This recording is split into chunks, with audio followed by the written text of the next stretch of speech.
আসসালামু আলাইকুম, কি অবস্থা সবার? সবাই কেমন আছেন? তো আজকে হচ্ছে আপুর বাসায় বেড়াতে যাব। তো ভাবলাম আগে সরাসরি আপুর অফিসে চলে যাই। আপুর হচ্ছে সাথে তারপর আপুর বাসায় যাওয়া যাবে।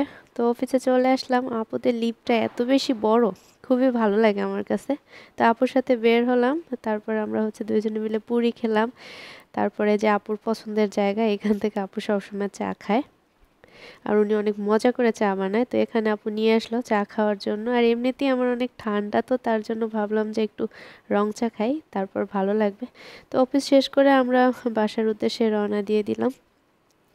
আমরা চলে যাব। তো বাসায় আসার পরে সকালবেলা আমরা নাস্তা করেছিলাম। ভাইয়া বাইরে থেকে পরোটা নিয়ে আসছিল, ডিম পোচ করেছিল আপু, আর ডাল নিয়ে আসছিল।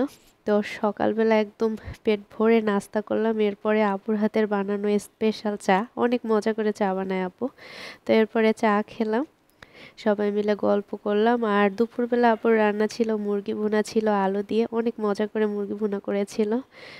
আপুর হাতের রান্না অনেক বেশি মজা।